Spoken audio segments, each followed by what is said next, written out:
Hello everyone, in this video we're going to be going over how to use the reports page. The reports page is located under the insights icon right here. So we're going to make sure that we have the correct day, month, and year selected, and then we're going to click view reports. The reports page gives you a series of reports that will help you better manage your facility. The first report is nursing employees working overtime this week.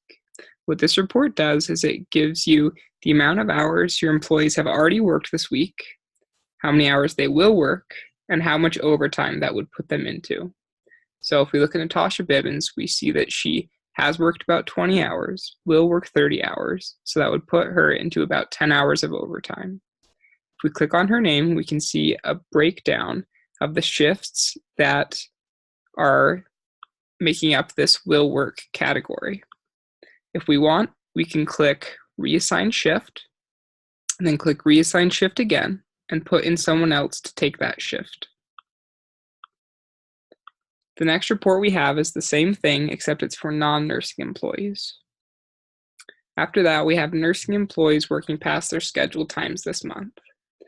What this report looks at is how many hours your employee was scheduled for the month compared to how many hours they actually clocked in for the whole month. So we can see for Sandra Pardee that she was scheduled for about 142 hours, but worked 240 hours. That gives us about a 97-minute variance. If we click on her name, we will see a daily breakdown for how long she was scheduled, how long she was clocked in for, and then the variance. The next report is the same thing, but it's for non-nursing employees. After that, we have employee licenses and certifications that are set to expire. What this report looks at is the information that you put in under the Employee Profile tab. Under each employee profile, there is a section where you can put in a license and certification, as well as an expiration date. So this report compiles those expiration dates, and it gives you the expiration dates that are nearest in order, and gives you the ability to send out a text to that employee reminding them to get their certification renewed.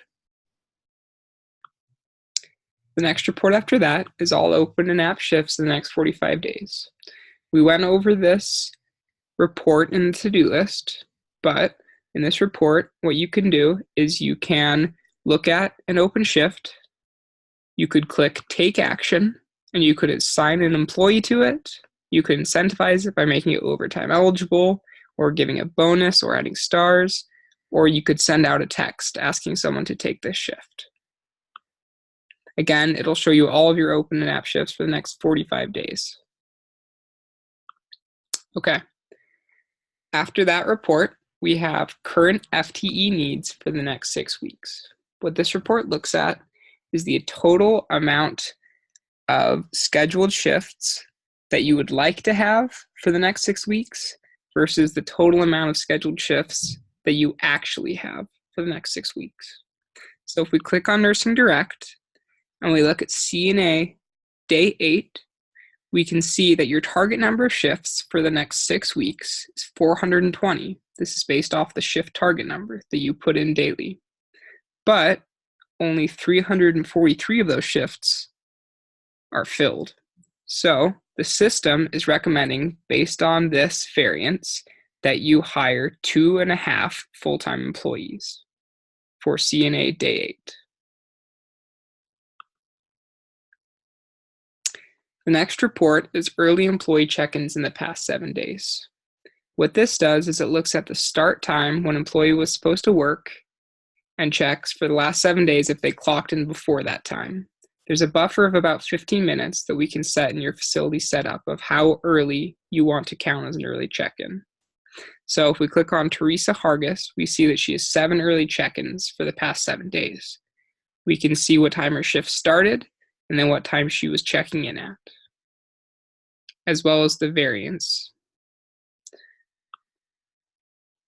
Okay, the next report is similar, except it looks at how long after their scheduled start time they clocked in.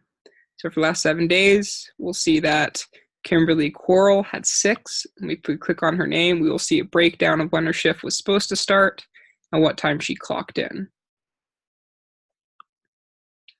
Next report is employees who may have missed lunch yesterday. What this does is it looks at, for the times that your employee clocked in, if they clocked in and out in the middle of their shift to go on a lunch break. We can see that Gina Baker worked a 9-hour shift and that her break status is labeled as none. If we click on her name, we can see that she checked in at 10:46 p.m., checked out at 7:53 a.m. So she didn't clock out for a break. If we want, we could send a text reminding her that she needs to take a lunch break. The next report does a similar job, except it's for the past 10 days rather than just yesterday. So what we'll see is the number of missed breaks within the past 10 days for each employee. So if we click on Teresa Hargis, we can see that she's missed 8 of the past 10 days. So if we click on it, we can see that on January 21st, she worked an 8-hour and 4-minute shift, and her break status was labeled as short. If we clicked on it, which we did, we'll see that she checked in at 2:52, checked out at 7:22 for a break, but her break was only 18 minutes. So we label that as short. Okay, the next report is employee time clock punches. What this does is it just will show you for your employees for the past 10 days what times they clocked in.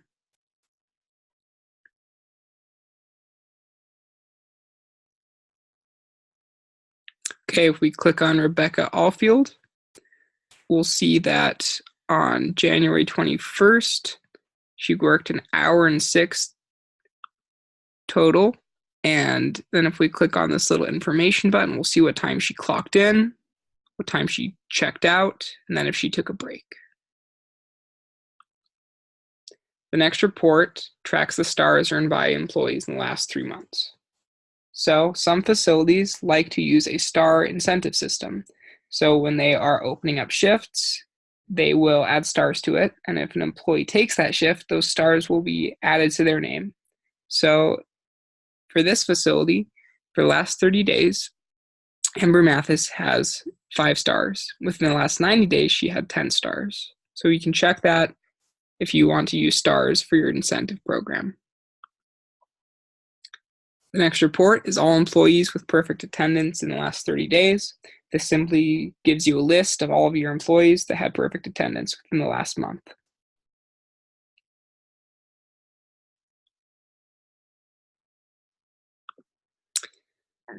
The last report is all employee absences in the last 3 months. So what this will do is it'll show within the last 30 days, as well as within the last 90 days, how many absences each employee had.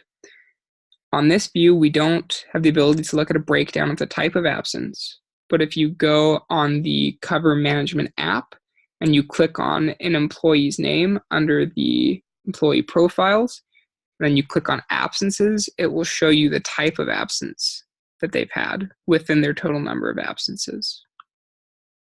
So the last report here is the eDaily report. We go over this in a couple other videos, but what it does is it looks at for the past day, the times that your employees clocked in. It looks at everyone that was scheduled and what time or how long they worked for. And it also shows employees that